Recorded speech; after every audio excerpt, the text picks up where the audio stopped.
কিভাবে নেক আমল করলে পরে সগীরা গুনাহ মাফ হয়ে যায়। যেমন আমরা যখন ওযু করি, ওযু করেন না আপনারা? অজুর পানি যখন মানুষ অঙ্গ প্রত্যঙ্গ অজুর পানি দিয়ে যখন ধৌত করে, অজুর পানি যখন অঙ্গ প্রত্যঙ্গ গড়িয়ে গড়িয়ে পড়ে, তখন কিন্তু ওই অজুর পানি অঙ্গ প্রত্যঙ্গ দিয়ে গড়িয়ে পড়ার সাথে সাথে ওই বান্দার সগীরা গুনাহগুলো ঝরে পড়ে যেতে থাকে। সুবহানাল্লাহ। আপনি যখন অজু করেন, যখন মুখের ভেতরে পানি নিয়ে কুলি করেন, এই পানি যখন মুখ থেকে বের করে ফেলে দেন, মুখের সগীরা গুনাহগুলো পানির সাথে ঝরে পড়ে। আল্লাহু আকবার। আপনি যখন অজুর পানি মুখমণ্ডলে ব্যবহার করেন, এই অজুর পানি যখন আপনার মুখমণ্ডলে বেয়ে বেয়ে পড়তে থাকে, চোখের সগীরা গুনাহ, মুখের সগীরা গুনাহ মাফ হয়ে যেতে থাকে। যখন আপনি দুই হাত করে পর্যন্ত ধৌত করেন, দুই হাত বেয়ে বেয়ে যখন অজুর পানি পড়ে, হাতের সগীরা গুনাহ মাফ হয়ে যেতে থাকে। আপনি যখন অজুর পানি পা ধৌত করেন, অজুর পানি দিয়ে যখন পা ধৌত করেন, পা বেয়ে বেয়ে যখন পানি পড়ে, তখন পানির সাথে আপনার পায়ের সগীরা গুনাহ ঝরে পড়ে যেতে থাকে। কিভাবে নেক আমলের মাধ্যমে সগীরা গুনাহ মাফ হয় শুনেন। আল্লাহর নবী বলেছেন, as-salawatul khamsu wal jumu'atu ilal jumu'ati kaffaratun lima bainahunna ma lam taqshil kaba'ir। আল্লাহর নবী বলেছেন, যখন কোনো ব্যক্তি কবিরা গুনাহ থেকে নিজেকে মুক্ত রাখে, আর সেই ব্যক্তি যদি প্রতিদিন 5 ওয়াক্ত নামাজ যথাসময়ে যথাযথভাবে আদায় করে, এক জুমা থেকে নিয়ে পরবর্তী জুমা পর্যন্ত যদি সে পুরো সপ্তাহের 5 ওয়াক্তের নামাজ যথাসময়ে যথাযথভাবে আদায় করতে পারে, এই এক সপ্তাহের ভেতরে তার যদি কোনো সগীরা গুনাহ হয়েও যায়, 5 ওয়াক্ত নামাজের আমলের কারণে আল্লাহ তার সব সগীরা গুনাহ মাফ করে দিবে। অন্য আরেকটি হাদিস, সম্ভবত এই হাদিসটা আপনাদের পরিচিত, আপনারা অনেকেই জানেন। আল্লাহর নবী একদিন সাহাবীদেরকে বললেন, তোমাদের কারো বাড়ির সামনে যদি একটা নহর থাকে, আর সেখানে যদি তোমরা দৈনিক কেউ 5 বার গোসল করো, তাহলে তোমাদের শরীরে কি কোনো ময়লা থাকবে নাকি? সাহাবায়ে কেরাম বললেন, না, আমরা যদি দৈনিক 5 বার সেই নহরের মধ্যে গোসল করি, শরীরে কোনো ময়লা থাকার কথা না।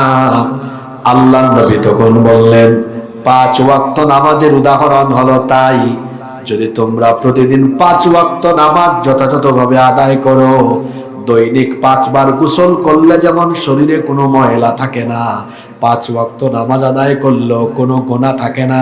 কবিরা গুনাহ ছাড়া সব সগীরা গুনাহ আল্লাহ মাফ করে দেয়। নেক আমলের মাধ্যমে কিভাবে সগীরা গুনাহ মাফ হয়, আরেকটা হাদিস আপনাদেরকে শোনাই। যেমন আল্লাহর নবীর উপরে দুরূদ পাঠ করা, এটা হলো একটা ফজিলতপূর্ণ এবং লাভজনক আমল। আল্লাহর নবী বলেছেন, মান সাল্লা আলাইয়া সালাতান ওয়াহিদাতান সাল্লাল্লাহু আলাইহি 10 সালাওয়াত। আল্লাহর নবী বলেছেন, যে ব্যক্তি আমার উপরে একবার দুরূদ পাঠ করবে, ওই ব্যক্তির উপরে আল্লাহ তাআলা 10 বার করে রহমত নাজিল করেন। সুবহানাল্লাহ। শুধু তাই নয়, আল্লাহর নবী আরো বলেছেন, ওয়া হুত্তাত আনহু 10 খাতিয়াত। যে ব্যক্তি নবীর উপরে একবার দুরূদ পড়ে, আল্লাহ ওই ব্যক্তির আমলনামা খুলে সঙ্গে সঙ্গে তার আমলনামা থেকে 10টা সগীরা গুনাহ মাফ করে দেন। এই এতগুলো হাদিস আমাদেরকে কি বার্তা দিল? আমাদেরকে এই বার্তা দিল, আমরা যদি নিজেদেরকে কবিরা গুনাহ থেকে বাঁচাতে পারি, যদি ভুলবশত কোনো সগীরা গুনাহ হয়েও থাকে, নেক আমলের মাধ্যমে এগুলো যিনি মাফ করে দিবেন, জোরে বলেন তো তিনি কে? কন্ডিশন হলো, শর্ত হলো, কি থেকে বেঁচে থাকতে হবে? আপনারা সবাই তো বললেন না, যুবক ভাইয়েরা যুবকের মতো বলেন, কি থেকে বেঁচে থাকতে হবে? কবিরা গুনাহ থেকে বেঁচে থাকতে হবে। কিন্তু আমরা কি কবিরা গুনাহ থেকে নিজেকে বাঁচাতে পারি? আহা, কবিরা গুনাহ থেকে বাঁচাতে পারছি না বলেই তো নিজেদেরকে আমরা ক্রমেই জাহান্নামের পথে পরিচালিত করছি। ইন্না লিল্লাহি ওয়া ইন্না ইলাইহি রাজিউন। এজন্য কবিরা গুনাহ থেকে বেঁচে থাকার প্রাণান্তকর প্রচেষ্টা করতে হবে। কারণ কবিরা গুনাহ যদি আমার মধ্যে থাকে তাহলে তো আমি আল্লাহর ক্ষমা পাবো না। কবিরা গুনাহে কেউ যদি লিপ্ত থাকে, তওবা ছাড়া যদি মারা যায়, ও জাহান্নামী। কিন্তু সগীরা গুনাহ করে কেউ যদি মরেও যায়, এই ক্ষতি পুষিয়ে দেওয়ার ব্যবস্থা আছে। এই ক্ষতি পুষিয়ে দেওয়ার ব্যবস্থা আছে। কবিরা গুনাহ বড় মারাত্মক। এজন্য কবিরা গুনাহ থেকে নিজেকে বাঁচিয়ে রাখতে হবে। দুঃখ ভারাক্রান্ত হৃদয় নিয়ে বলি, আমার সমাজে এখন এমন কিছু কবিরা গুনাহ আছে যেগুলা মানুষ হর হামেশা করছে, কিন্তু তার মধ্যে কোনো অনুতপ্ততা নেই, অনুশোচনা বোধ নেই। তার খারাপ লাগে না, কষ্ট লাগে না, লজ্জা লাগে না, শরমও লাগে না। আমি আপনাদেরকে আজ এমন 5টি কবিরা গুনার কথা বলবো, যেই 5টি কবিরা গুনাহ আপনার গ্রামে আছে, আপনার ইউনিয়নে আছে, এই এলাকায় আছে। আমরা অবচেতন মনে, অনুভূতিহীন হয়ে প্রতিনিয়ত এই গুনাহগুলো করে নিজেদেরকে যেন আমরা স্ব ইচ্ছায় জাহান্নামের দিকে ঠেলে দিচ্ছি। আল্লাহ আমাদেরকে হেফাজত করেন। আসেন তো দেখি যে 5টি কবিরা গুনাহ নিয়ে আজকে আলোচনা করব, এগুলো আমাদের সমাজে আছে কিনা একটু আমরা মিলাই। আপনাদের মনোযোগ আছে তো? নাম্বার 1, 1 নাম্বার, ইচ্ছা করে ফরজ নামাজ তরক করা। এটা হলো কবিরা গুনাহ। আপনাদের এলাকায় আজান হলে মসজিদ একেবারে ফুলফিল হয়ে যায়, তাই না? আপনারা বলেন হয়ে যায়? তাহলে বোঝা গেল আমাদের এই এলাকায় এই কবিরা গুনাহটা নাই। নামাজ ছেড়ে দেওয়া সগীরা গুনাহ না কবিরা গুনাহ? জোরে বলতে হবে, সগীরা গুনাহ না কবিরা গুনাহ? নামাজ ছেড়ে দেওয়া এটা হলো কবিরা গুনাহ। ওয়াজ মাহফিলে, তাফসীর মাহফিলে মানুষের জায়গা হয় না, কিন্তু ফজরের নামাজে আমাদের মসজিদের এক কাতারও পূরণ করা এটা বড় কষ্টসাধ্য ব্যাপার হয়ে দাঁড়ায়। এই হচ্ছে বর্তমান মুসলমানদের অবস্থা। ওয়াজ মাহফিলের আয়োজন করি আমরা, মাহফিলে এসে আলোচনাও শুনি আমরা, 12টা 1টা পর্যন্ত বয়ান শুনলাম, কিন্তু ফজরের নামাজ গিয়ে আমরা কাজা করলাম। ইন্না লিল্লাহি ওয়া ইন্না ইলাইহি রাজিউন। আমাদের সবচাইতে বড় দুশমন, সবচেয়ে বড় শত্রু, তার নাম হলো শয়তান, ইবলিস। বলেন তো দেখি, এই ইবলিস জান্নাত থেকে বের হতে হয়েছে কি না দেওয়ার কারণে? বলেন না সবাই, সিজদা না দেওয়ার কারণে। কয়টা সাজদা দেয় নাই? একটা সাজদা না দেওয়ার কারণে তাকে জান্নাত থেকে আউট করে দেওয়া হয়েছে।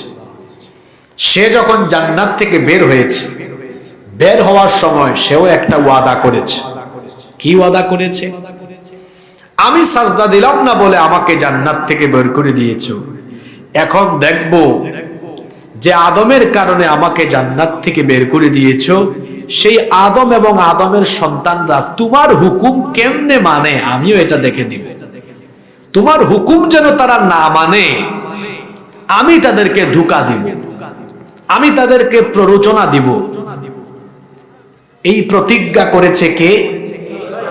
জোরে বলেন কে? এটা কি কোরআনে কারিমে নাই? সূরা আরাফ খুলে দেখেন, ইবলিস তখন বলেছিল, قال فبما أغويتني لأقعدن لهم صراطك المستقيم। যে আদমের কারণে তুমি আমাকে জান্নাত থেকে বের করে দিয়েছো, সেই আদম এবং তার বংশধরদেরকে সোজা পথে চলতে, দ্বীনের পথে চলতে বাধা দেওয়া, এটাই হবে আমার প্রধান কাজ। আর কিভাবে আমি তাদেরকে বাধা দিব? সে বলল, সুম্মা লাআতিয়ান্নাহুম মিন বাইনি আইদিহিম ওয়া মিন খালফিহিম ওয়া আন আইমানিহিম وعن شمائلهم ولا تجد أكثرهم شاكرين আমি এদেরকে সামন থেকে, পিছন থেকে, ডান দিক থেকে, বাম দিক থেকে, সব দিক থেকে প্রতারণার জাল বিস্তার করে আমি এদেরকে তোমার নাফরমান বান্দা বানিয়ে ছাড়বো। এই ওয়াদা করেছে শয়তান। করার পরে সে কি বসে আছে না প্রতিনিয়ত কাজ করছে? একটা সাজদা দেয় নাই, এজন্য সে জান্নাত থেকে বের হয়েছে। তার প্রথম টার্গেট হলো, প্রথম লক্ষ্য উদ্দেশ্য হলো আপনিও যেন আল্লাহকে সাজদা না দেন। এই লক্ষ্যে সে কাজ করবে কেমনে আপনাকে সাজদা দেওয়া থেকে দূরে রাখবে। সাজদা দেওয়ার জায়গা হলো নামাজ। জোরে বলেন তো সাজদা দেওয়ার জায়গা কি? আরো জোরে বলেন সাজদা দেওয়ার জায়গা কি? ইবলিস সাজদা দেয় নাই, এজন্য সে জান্নাত থেকে বের হয়েছে। আপনার ব্যাপারে ইবলিসের টার্গেট হলো, আপনার ব্যাপারে ইবলিসের প্রতিজ্ঞা হলো, যে করেই হোক, যেমনে হোক, সেভাবে আপনাকে সে বেনামাজি বানাবে। এটা তার টার্গেট। শয়তান কখন হাসে আর শয়তান কখন কাঁদে শুনেন। আল্লাহর নবীর হাদিস থেকে শোনেন, কোন একজন ব্যক্তি যখন নামাজের টাইমে নামাজে যায় না, নামাজের টাইমে যখন নামাজে যায় না, এই দৃশ্য দেখে ইবলিস আনন্দে মাতোয়ারা, খুশিতে আত্মহারা হয়ে হাসতে থাকে। আর কোন ব্যক্তি যখন ইবলিসের ধোঁকায় না পড়ে আল্লাহর গোলাম হয়ে নামাজের টাইমে নামাজ আদায় করে ফেলে, এটা দেখে ইবলিস মনের বেদনায়, মনের ব্যথায় তখন অস্থির হয়ে পড়ে। তখন ইবলিস ওই ব্যক্তির কাছ থেকে দূরে যায়। দূর থেকে এই ব্যক্তির নামাজের সাজদার দৃশ্য দেখে ইবলিস তখন কাঁদতে থাকে। আমরা নামাজে দাঁড়ালে আল্লাহকে সাজদা দিলে ইবলিস হাসে না, কাঁদে। শুনেন আল্লাহর নবী কি বলেছেন এই ব্যক্তিকে দেখে, সাজদা দেখে, ইআতাজালাশ শাইতানু ফায়াবকি ওয়া ইয়াকুল, ইবলিস ওই ব্যক্তির কাছ থেকে দূরে চলে যায়, কাঁদতে থাকে আর বলতে থাকে, উমিরা ইবনু আদম বিসসুজুদ, আদম সন্তানকে সাজদা দেওয়ার আদেশ দেওয়া হয়েছে। ফাসাজাদা ফালাহুল জান্নাহ, অতঃপর সে আল্লাহর হুকুম মোতাবেক, আল্লাহর হুকুম মেনে সাজদা দিয়ে সে তার জন্য জান্নাত হাসিল করে ফেলেছে। আল্লাহু আকবার। ওয়া উমিরতু বিসসুজুদ, আর আমাকেও সাজদার ব্যাপারে আদেশ করা হয়েছে। ফাআবাইতু, আমি সেই আদেশ অস্বীকার করেছি, অমান্য করেছি। ফালিন্নার, এজন্য আমি জাহান্নামের জন্য ফিক্সড হয়ে গিয়েছি।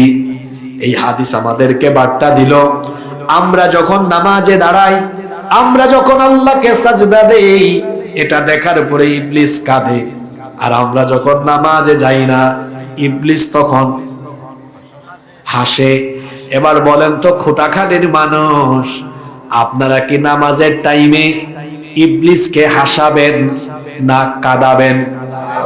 কিরে যুবক ছেলেরা, তোমাদের ব্যাটারি ফিউজ হয়ে গেল নাকি? যুবকের আওয়াজ তো দেখি বুড়া মানুষের চাইতে আরো সাংঘাতিক হয়ে গেল। আমরা কি নামাজের টাইমে, আচ্ছা দেখি হাদিসটা কেমন করে শুনলেন, একটু টেস্ট হয়ে যাক।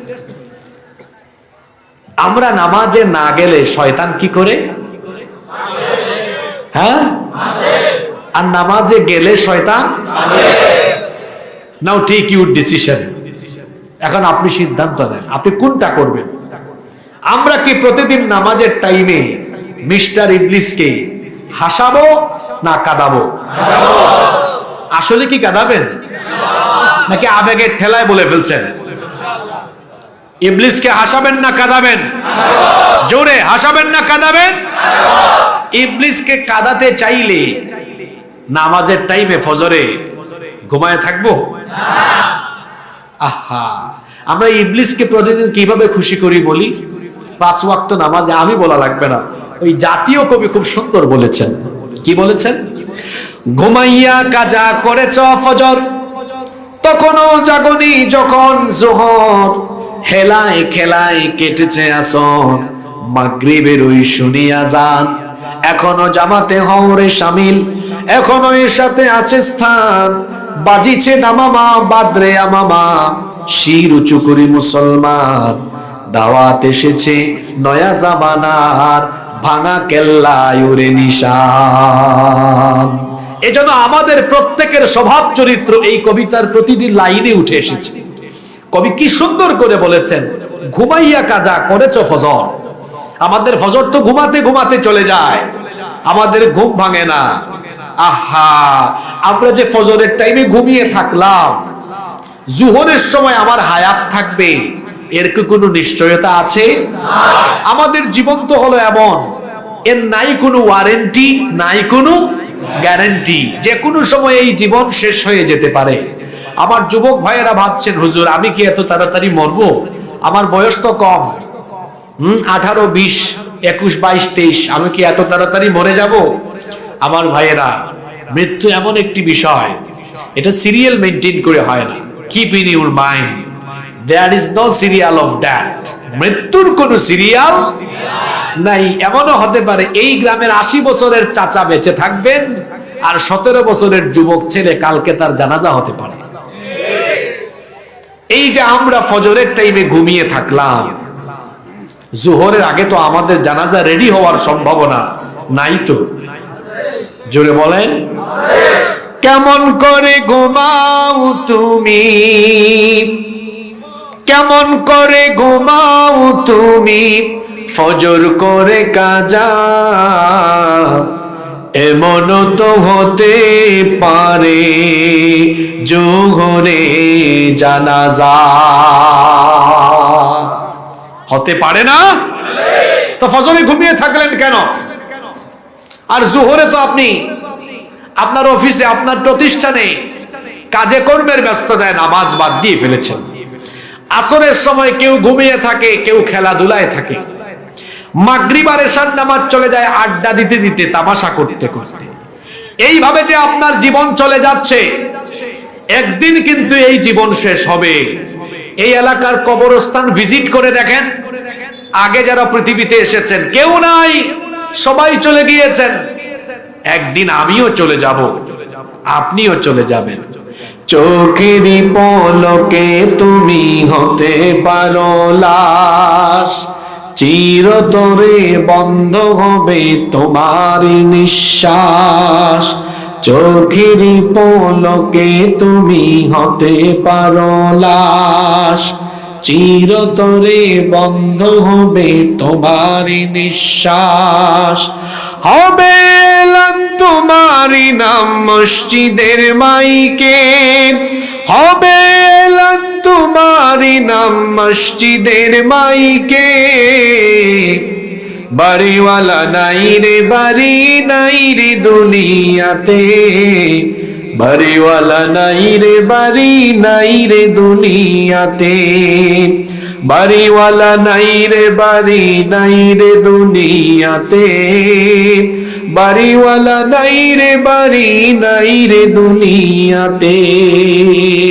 বাড়ি থাকবে, বাড়িওয়ালা থাকবে না। এই জীবনে তো আপনি থাকবেন না। এত নামাজ কাজা করছেন, কিভাবে আল্লাহর সামনে দাঁড়াবেন? আপনার তালাবদ্ধ অন্তরকে কি আপনি খুলবেন না? আপনার ঘুমন্ত বিবেক কি জাগ্রত হবে না? এই যে প্রতিদিন 5 ওয়াক্ত নামাজ আপনি ছেড়ছেন, আপনি ছেড়ে দিচ্ছেন, একটু কি অনুশোচনা আপনার মধ্যে কাজ করে না? একটু কি আপনার খারাপ লাগে না? মুসলমান হিসাবে কি আপনার একটুও লজ্জা লাগে না? আপনার কি একটু দুঃখ লাগে না? এই যে 5 ওয়াক্ত নামাজ আপনি ছেড়ে দেন, আদায় করেন না, আপনার কি একটুও কষ্ট লাগে না? আপনি কি এতটাই ফিলিংলেস, অনুভূতি শূন্য হয়ে গেলেন? একদিন যে মরবেন, এটা কি মাথায় নেই? এটা কি স্মরণে নেই? নাকি এটাও ভুলে গিয়েছেন? আপনি তো অমর থাকবেন না, আপনি চলে যাবেন। মৃত্যু হচ্ছে আপনার জীবনের চরম বাস্তবতা। ইটস ইউর ফাইনাল ডেস্টিনেশন, এটা আপনার চূড়ান্ত গন্তব্য। আপনি রেহাই পাবেন না। No one can escape from that. মৃত্যু থেকে কেউ পালিয়ে বাঁচতে পারবে না। Everyone will take the test of that. প্রত্যেককেই মরণের স্বাদ নিতে হবে। তো আপনার এই বিবেক যে ঘুমিয়ে আছে, এটা কোন দিন জেগে উঠবে আমাকে বলেন? মৃত্যুর পরে আমি আমার রবের সামনে দাঁড়াবো। সবাই একদিন আল্লাহর সামনে দাঁড়িয়ে যাব। আপনাদের মনের ভেতর কি ন্যূনতম কোনো সন্দেহ আছে? যারা বললেন না তারা বিরাট সন্দেহে আছে যে আমরা আল্লাহর সামনে দাঁড়াবো। তারা ভাবতে পারে আমার পিতৃপুরুষ মাটির নিচে ঘুমিয়ে আছে, আমি এখন কবর খুললে দেখা যাবে এদের হাড্ডি মাংস কিছুই নাই, কঙ্কাল পেতে পারি বড় জোর। তো কিভাবে আমার পিতৃপুরুষ এরা মারা গিয়েছে, হাড্ডি মাংস ক্ষয় হয়ে গিয়েছে, এগুলোকে আবার একত্রিত করে জোড়া লাগিয়ে আবার আমাকে জীবিত করা হবে? ইটস কোয়াইট ইম্পসিবল, এটা অসম্ভব। এটা হয়তো ভাবছে আল্লাহর দ্বারা কি এটা অসম্ভব? কোরআনে তো এমন বহু যৌক্তিক আয়াত আছে। এই আয়াত আপনি শোনার পরেও যদি সন্দেহ থাকে তো বাস্তব কিছু কথা বলি। এই যে আমার হাতে এটা কি? মোবাইল। এই ফোন যদি নষ্ট হয় আমরা নিয়ে যাব কোথায়? দোকানে। মিকার বলেন নাকি আপনারা? মিকারের কাছে, মেকানিক না নাকি মিকার কয়? আচ্ছা যাই বুঝেন আপনারা, মেকানিক। তো মেকানিক দেখা যায় এই ফোন খুলে ফেলে, তাই না? খোলার পরে দেখা যায় বিভিন্ন পার্টস আলাদা আলাদা করে। যখন সে আলাদা আলাদা করে, তা বাইক ঠিক আছে কিছুই হয় না, আলাদা আলাদা করে এখানে একটু নাড়া খাইছে আর কিছু না। আমার দিকে তাকান, এটা দেখবেন সে খুলে ফেলে। খুলে ফেলার পরে দেখা যায় সব আলাদা রেখেছে। আপনি এটা দেখলেন, আপনি ভাববেন হায় হায় হায় এটা কিভাবে আবার জোড়া লাগাবে। কিছুক্ষণ পর দেখা যায় যা সে খুলে আলাদা আলাদা করেছে আবার এগুলা ফিটিং দিয়ে দেয়। গাড়ি যারা ব্যবহার করেন, গাড়ি অ্যাক্সিডেন্ট হলে বা একটু ক্ষতিগ্রস্ত হলে, ডেন্টিং পেইন্টিং এর কাজ হলে গ্যারেজে নিয়ে গেলে দেখবেন গ্যারেজের মিস্ত্রি সব খুলে ফেলে, পার্ট পার্ট করে ফেলে, কিন্তু তার কাজ শেষ করে আবার সব জোড়া লাগিয়ে ফেলে। এই অপারেটর ভাই আজকে সকালে বা গতকাল যখন আসছে তখন তার মাইকের unit, horn, microphone, mixer, monitor এগুলো সব খুলে নিয়ে এসেছে। এখানে এসে ফিটিং দিয়েছে, আজকে রাতে বা কালকে সকালে সব আবার খুলে ফেলবে। এই খোলা ফিটিং এর জ্ঞান মানুষের মাথায় দিয়েছেন কে? তো আল্লাহর দেওয়া জ্ঞান ব্যবহার করে মানুষ যদি বিরাট বিরাট জিনিস আছে যেমন বিমান, আপনারা দেখবেন ঢাকা এয়ারপোর্টে গেলেও দেখবেন যে সেখানে পার্কিং এ বিমানের অনেক পার্টস খুলে কাজ চলতেছে। এত বড় একটা বাহন, যানবাহন, এত বড় একটা উড়োজাহাজ, এটার পার্টস খুলে আবার মানুষ জোড়া দেয়। এর মাথায় এই জ্ঞান দিয়েছেন কি? আল্লাহর দেওয়া জ্ঞান ব্যবহার করে মানুষ যদি খোলা ফিটিংস দিতে পারে তো জ্ঞানদাতা মহান আল্লাহ। তিনি বুঝি আপনার দুর্বল 3.5 হাত শরীরের হাড্ডি গুড্ডি মাংস সব খুলে খুলে ক্ষয় হয়ে পড়ে গেলে তারপরে এগুলা ফিটিংস দিয়ে আবার আপনার জীবিত কইরা বিচারের সম্মুখীন করতে পারবেন না? জোরে বলেন পারবেন কিনা? এই বিশ্বাস আছে? সেই দিন দাঁড়াতে হবে আপনাকে, নো ডাউট অ্যাবাউট ইট, এতে কোনো সন্দেহ নাই। একদিন আপনি আপনার মালিকের সামনে দাঁড়াবেন।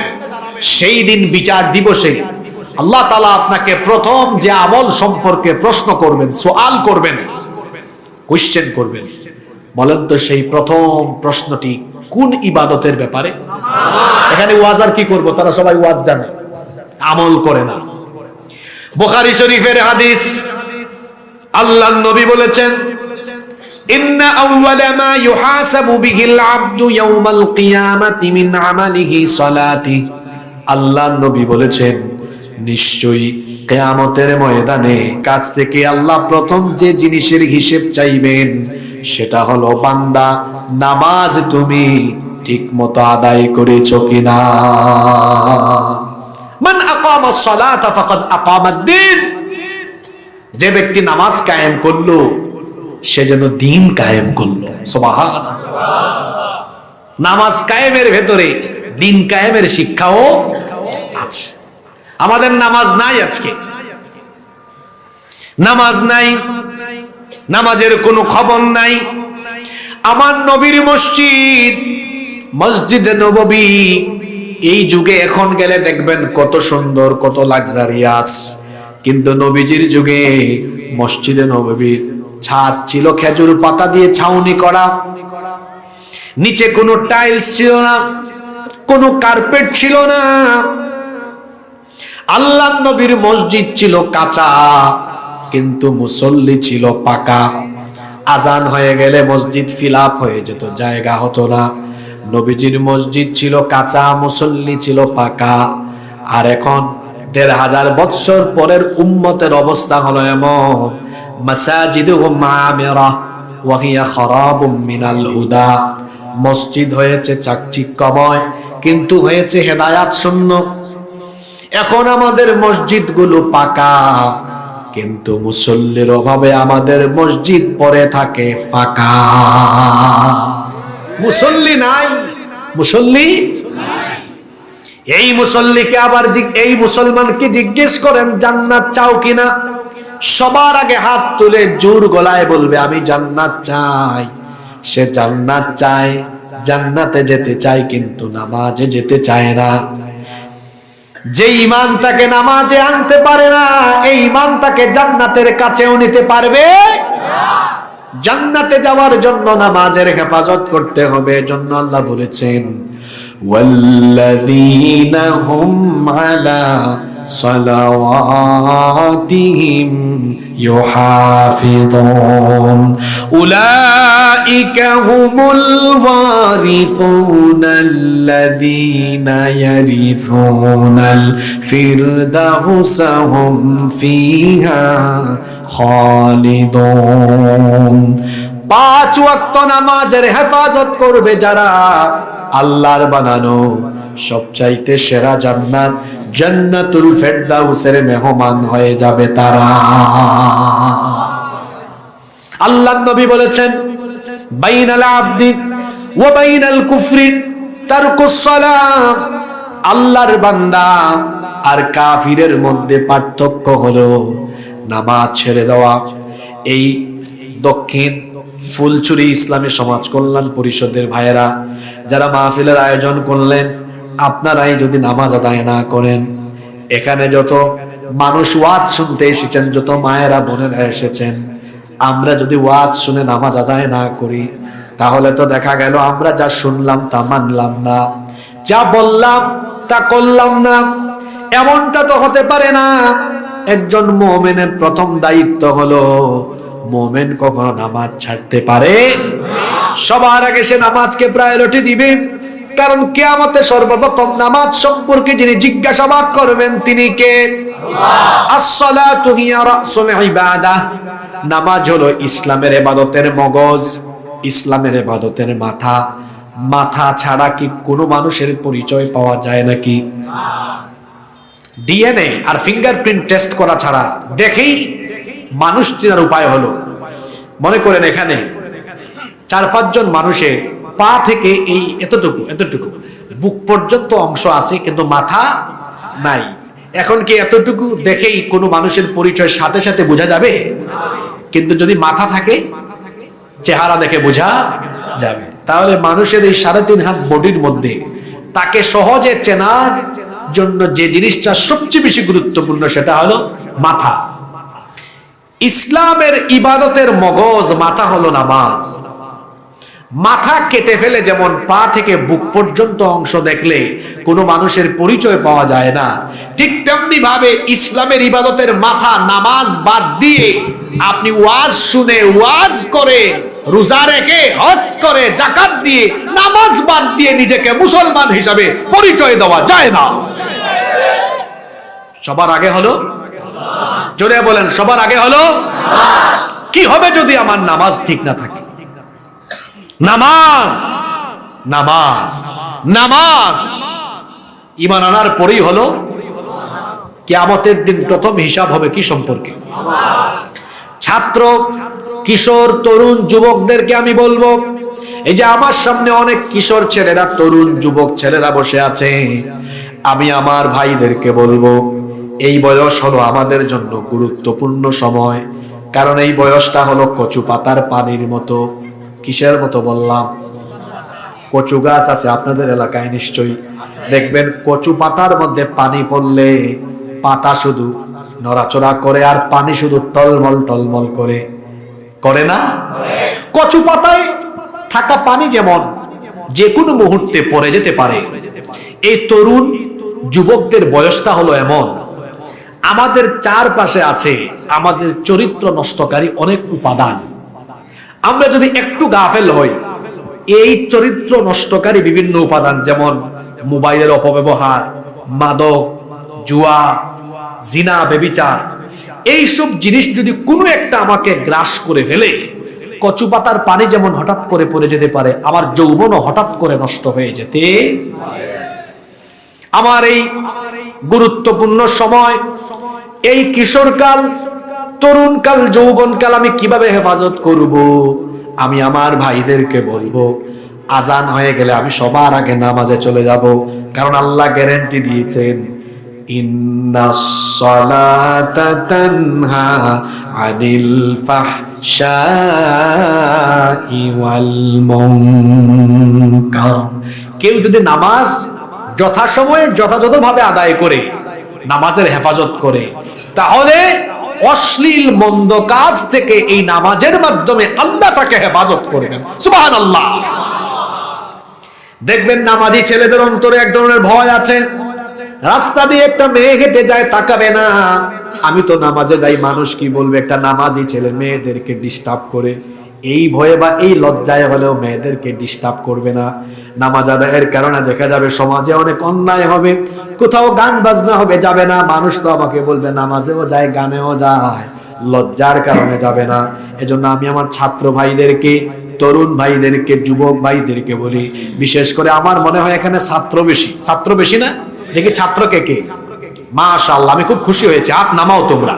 তোমাদেরকে বলে যাই আজকে, এই যে এশান নামাজের জামাতে তোমরা অনেকে যাও না। তোমরা মনে করো এশান নামাজের জামাতে যদি আমি যাই, আধা ঘন্টা সময় শেষ হয়ে যাবে, পড়ার সময় নষ্ট হয়ে যাবে। এটা হলো শয়তানের ধোঁকা। আধা ঘন্টা সময় যদি যায়, পড়ার সময় নষ্ট হবে না, বরং আমার পড়ালেখায় বরকত এবং মেধা যিনি বাড়িয়ে দিতে পারেন তিনি কি? নামাজগুলো জামাতে আদায় করতে হবে। দেখবে যে সকল ছেলেরা জামাতে নামাজ আদায় করে, এরা অত্যন্ত মেধাবী হয়। মেধাবী ছেলেরা দেখবেন যারা নামাজি, তারা অত্যন্ত মেধাবী হয়। ফজরের আজান হয়েছে নামাজে, জোহর আজান হয়েছে নামাজে, আসর, মাগরিব, এশা, প্রতিটি নামাজ জামাতের সাথে ছাত্ররা আদায় করবা। কারণ একা একা নামাজ আদায় করলে নামাজের হক আদায় হয় না। জামাতে নামাজ আদায় করলে 27 গুণ বেশি সওয়াব পাওয়া যায়। সুবহানাল্লাহ। এজন্য আমি আমার ছাত্র ভাইদেরকে বলবো, তরুণ যুবক ভাইদেরকে, আমার বাবাদেরকে, চাচাদেরকে, মা বোন সবাইকে বলবো, সবাই নামাজের ব্যাপারে সচেতন হয়ে যাবেন। কারণ ইচ্ছে করে নামাজ ছেড়ে দেওয়া, এটা সগীরা গুনাহ না কবিরা গুনাহ? আমরা কি বেনামাজি হয়ে মরতে চাই, না নামাজি হয়ে মরতে চাই? সালাত কায়েম করো, সালাত কায়েম করো, হবে সম্মানী তুমি, হবে জান্নাতি তুমি। দেবে কাল হাসরে শীতল ছায়া আরশে আযীম। রব্বিয়াল আলা, রব্বিয়াল আযীম, রব্বিয়াল আলা, রব্বিয়াল আযীম। দেখি তো আজকের একটা গুরুত্বপূর্ণ হাদিস আমরা মনে রাখতে পেরেছি কিনা। আমরা নামাজে না গেলে শয়তান, হ্যাঁ, নামাজে গেলে শয়তান এই খুঁটাখালিতে শয়তানকে কাঁদাতে খুঁটাখালি থেকে শয়তানকে আউট করে দিব আমরা। রাজি আছেন? নামাজের টাইমে সবাই আমরা সব কাজ ফেলে নামাজে যাব। কারা কারা রাজি আছেন হাত তুলে? মাশাআল্লাহ, মাশাআল্লাহ। আল্লাহ সবাইকে কবুল করেন। তাইলে আজকে 5টা কবিরা গুনাহ নিয়ে আমরা আলোচনা করছি। তার মধ্যে প্রথম একটা কবিরা গুনার কথা বললাম, ইচ্ছা করে নামাজ ছেড়ে দেওয়া। এটা কবিরা গুনাহ। আমরা নামাজ আর ছাড়বো না। আল্লাহ আমাদেরকে 5 ওয়াক্ত জামাতে নামাজ আদায়ের তৌফিক দাও। নাম্বার 2, আপনাদের কষ্ট হচ্ছে নাকি? পরবর্তী পয়েন্টগুলো আরো চমৎকার। আপনার বলছেন আপনার এলাকার সাথে মিলবে, আলোচনা হওয়া দরকার, বাস্তব ভিত্তিক। আবার আমাদের দেশে যা চলতেছে এখন এগুলাও আসবে একটু পরে ইনশাআল্লাহ। 2 নাম্বার, আমাদের সমাজে প্রচলিত, আমাদের দেখা আরেকটি কবিরা গুনাহ, সেটা হচ্ছে হারাম খাওয়া। অন্যায়, অবৈধ, হারাম পথে উপার্জন করে হারাম খাওয়া। এটাও সগীরা গুনাহ না কবিরা গুনাহ?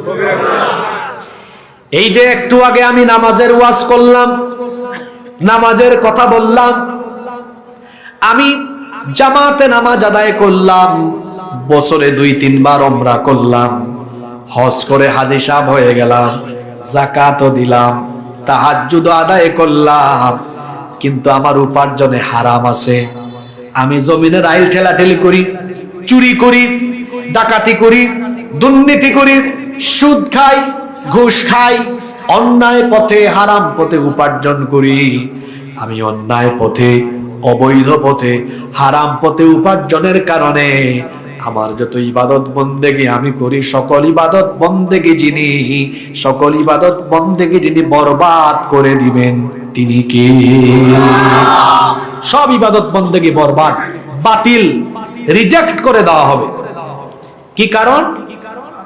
হারাম খাওয়ার কারণে। কিসের কারণে? আপনাদের কি কষ্ট হচ্ছে নাকি? আমি যে কথাগুলো শুরু থেকে এখন পর্যন্ত বলতেছি এগুলা কমন না আনকমন? কমন কমন কমন সমস্যা নিয়ে আলোচনা হবে। কমন সমস্যা। পৃথিবীতে এখন হালাল খাওয়া সবচেয়ে চ্যালেঞ্জের ব্যাপার। এখন হালালের ভেতরে হারাম ঢুকছে। কয়েকটা উদাহরণ দেই। আপনি চাকরি করেন, মনে করেন ভালো প্রতিষ্ঠান, সেখানে কোনো খারাপ কাজ হয় না, ভালো প্রতিষ্ঠান, তো আপনার চাকরি আর চাকরির উপার্জন এটা হালাল না হারাম?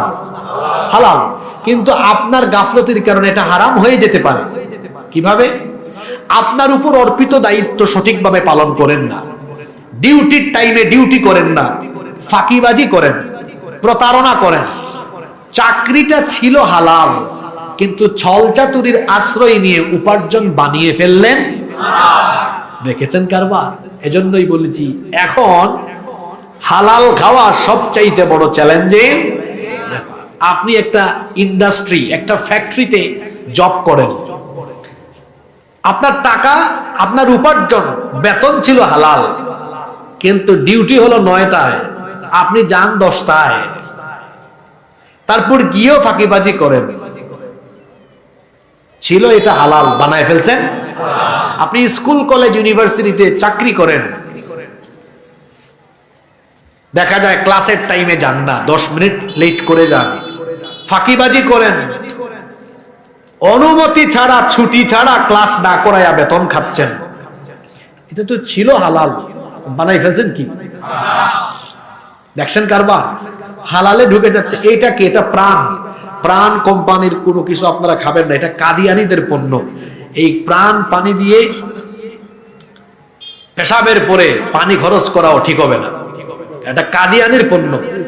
কাদিয়ানিরা কাফের, এদেরকে যারা কাফির বলে না তারাও তো কাদিয়ানির পণ্য পয়সা দিয়ে কিনে কাদিয়ানিদের কি আমরা ধনী করব? তাহলে প্রাণ কোম্পানির কোনো কিছু আপনারা আর কিনবেন না। রাজি আছেন? আচ্ছা, তা আমি যে জায়গায় ছিলাম ওখানে আবার ফিরে যাচ্ছি। আমার হালাল উপার্জন আমার অসতর্কতার কারণে হারাম হয়ে যেতে পারে। আমি ব্যবসা করি, আমার একটা দোকান আছে, আমি ব্যবসা করি। আহাল্লাল্লাহুল বাইআ ওয়া হাররামার রিবা। আল্লাহ তো ব্যবসাকে হালাল করেছেন আর সুদকে হারাম করেছেন। আমি ব্যবসা করছি, হালাল কাজ, কিন্তু আমি কি করলাম? মিথ্যা বললাম। ভাই আপনারা খুব ভালো লাগছে, কসম আল্লাহর, কিনা দামে দিয়ে দিলাম। এটা একটা কমন ডায়লগ না? আমি একদিন একজনকে এরকম ধরছি, বললাম ভাই আপনি আমাকে কিনা দামে যদি দিয়ে দেন আর এরকম যদি দৈনিক কয়েকজনকে দেন, তা আপনার এই দোকান ভাড়া, তারপরে এখানে কারেন্ট বিল, অন্যান্য খরচ, এগুলো কে দিবে? এখন আর কিছু বলে না। বললাম খবরদার এটা বলবেন না, আপনি এভাবে বলেন আপনাকে ভালো লেগেছে, আমি আপনাকে কিছুটা কমায়া আরো দিব, কিন্তু আল্লাহর কসম কেনা দামে দিয়ে দিলাম। ব্যবসাটা ছিল হালাল, মিথ্যা বলে উপার্জনকে বানিয়ে দিলেন হারাম। তারপরে ধোঁকাবাজি করছেন। উপরে পচা মাছ, সরি, উপরে তাজা মাছ, নিচে পচা মাছ। ব্যবসা এটা ছিল হালাল, এখানে প্রতারণা করলেন। নবীজি বলেছেন মান গাশশা ফালাইসা মিন্না, যে প্রতারণা করে সে আমার উম্মত। ছিল হালাল, বানায় ফেললেন কি হারাম। জায়গা জমিনের ঝামেলা আছে বহু জায়গায়, দেখা যায় জায়গা জমি আরেকজনেরটা জোর করে দখল করছে, খায়া ফেলতেছে, চাষাবাদ করছে নিজের ঘাম পরিশ্রম করে, কিন্তু এই যে ছলচাতুরি করছে, এখন খাচ্ছে কি হারাম।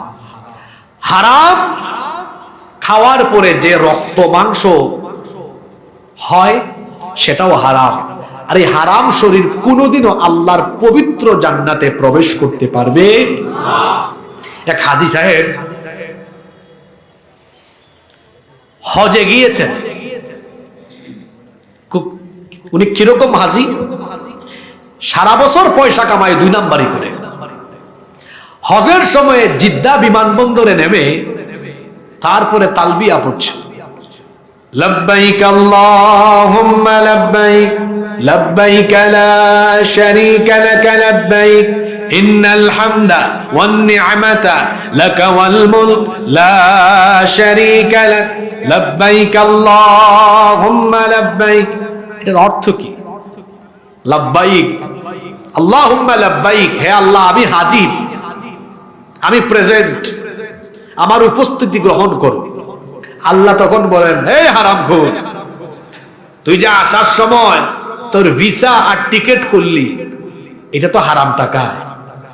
এই হারামখোর, তোর শরীরের পরিধানরত ইহরামের কাপড় ওইটাও হারাম টাকা, তোর শরীরের প্রতি ফোঁটা রক্ত হারাম, মাংস হারাম, আর আইসা আমারে বলস আল্লাহ আমি হাজির। তোর মতো হারামখোরের উপস্থিতি আমি আল্লাহ গ্রহণ করলাম না।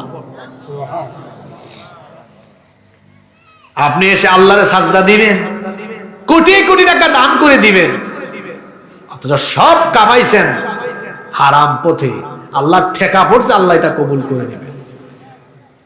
যে ব্যক্তি হারাম খায়, এই হারামখোরের নামাজ, হারামখোরের রোজা, হজ, যাকাত, দান, সদকা কোন ইবাদত আল্লাহর কাছে কবুল হয় না।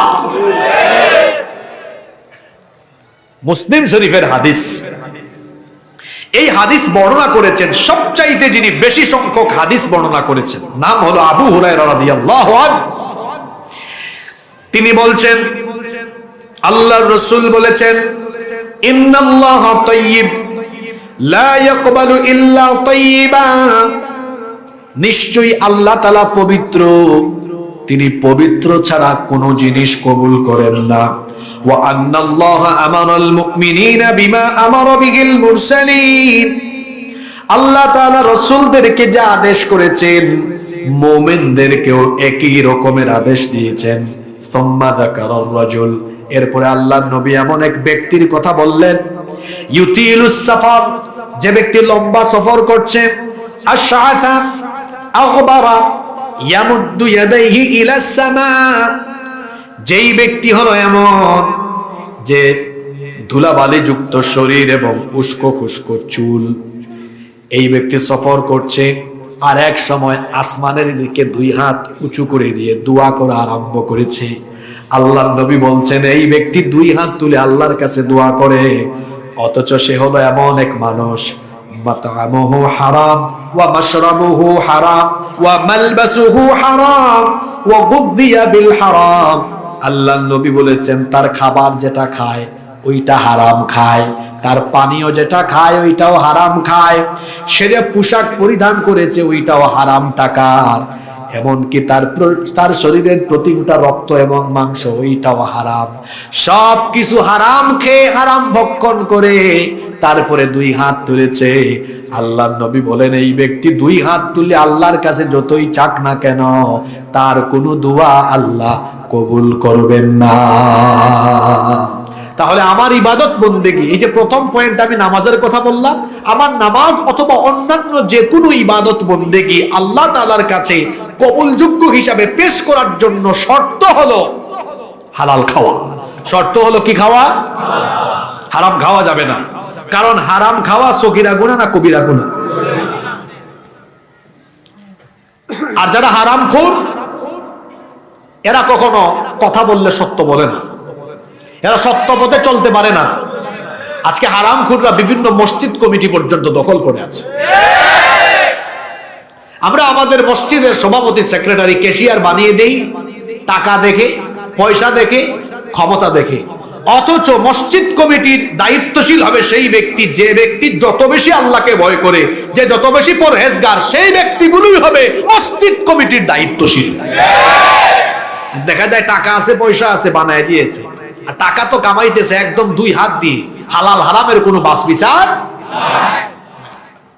আর যে মসজিদগুলোতে, মসজিদ কমিটিতে হারামখোর থাকে, আমি বলে গেলাম ওই মসজিদের মিম্বর থেকে কোনোদিনও হকের আওয়াজ উচ্চারিত হবে না। আল্লাহ নবী বলেছেন, ইন্না মিন আশরাতিস সাআহ, নিশ্চয়ই কিয়ামতের একটা আলামত হলো উলুউন আহলুল ফিসকি ফিল মাসাজিদ। কিয়ামতের আগে শেষ জামানায় মসজিদে পাপাচারীদের গলার আওয়াজ বড় হয়ে যাবে। খতিব সাহেব, ইমাম সাহেবের আওয়াজ ছোট। সুদের বিরুদ্ধে, ঘুষের বিরুদ্ধে, কোনো কিছুর বিরুদ্ধে, দুর্নীতির বিরুদ্ধে, ফেরাউনের বিরুদ্ধেও বলতে পারে না, কয় হুজুর এই ওয়াজ বাদ দেন।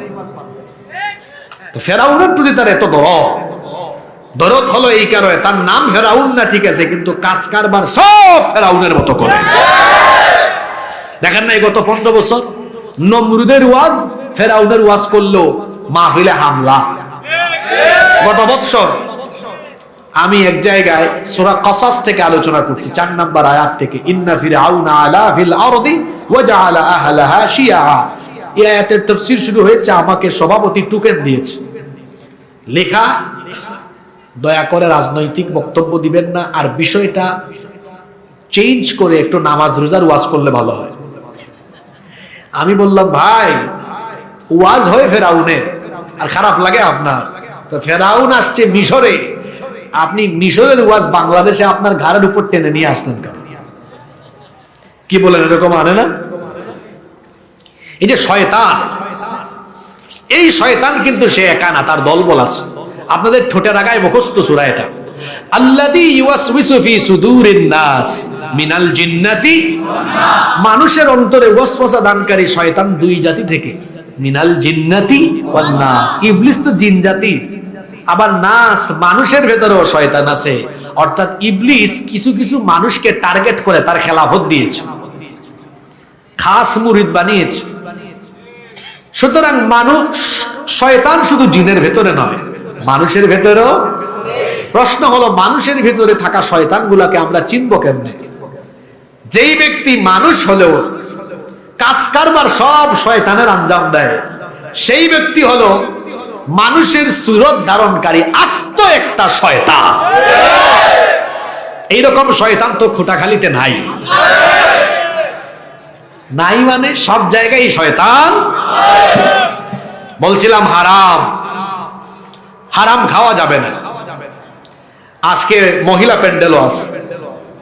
মা বোনদেরকে একটা বিষয় আমি অনুরোধ করতে চাই, শুধুমাত্র আপনাদের সচেতনতার কারণে আপনার ঘরের পুরুষরা কিন্তু হালাল পথে থাকায় উদ্বুদ্ধ হতে পারে। সেটা কিভাবে?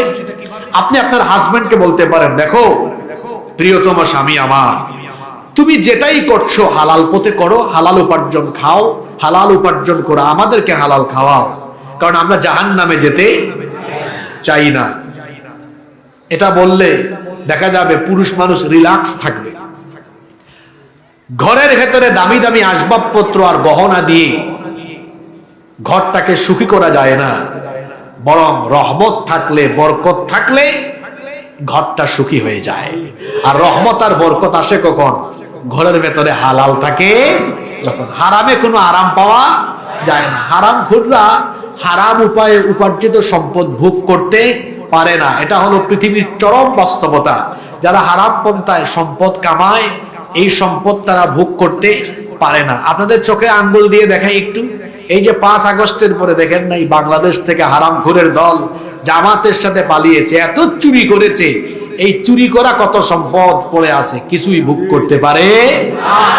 হারাম পথে উপার্জন করবেন, এই সম্পদগুলো শেষ বয়সে আল্লাহ এমন এমন কঠিন রোগ দিবে, মাউন্ট এলিজাবেথে গিয়ে গিয়ে খরচ করতে হবে। হারামে কোনো আরাম পাওয়া যায় না, হারাম খাওয়া যাবে না। কারণ হারাম খাওয়া হলো অন্যতম একটি মারাত্মক কবিরা। কষ্ট হচ্ছে আপনাদের? নাম্বার 3, 3 নম্বর কবিরা গুনাহ হলো অন্যায়ভাবে রক্তপাত করা। অন্যায়ভাবে কি করা?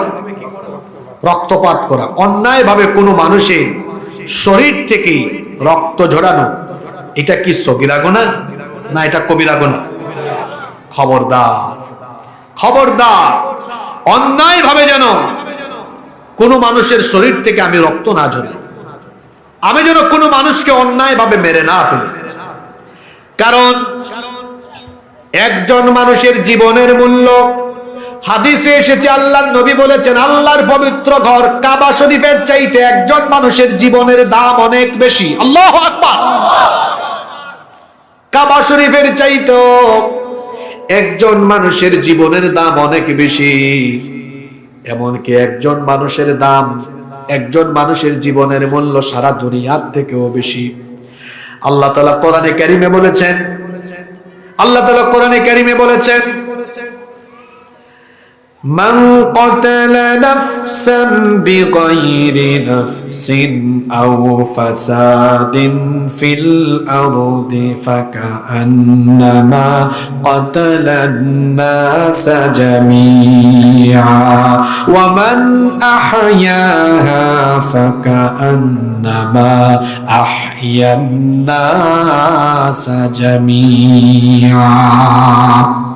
অন্যায়ভাবে যে একজন ব্যক্তিকে হত্যা করলো, অন্যায়ভাবে যে নিরপরাধ একজন মানুষকে হত্যা করলো, সে একজন মানুষের খুনি নয়।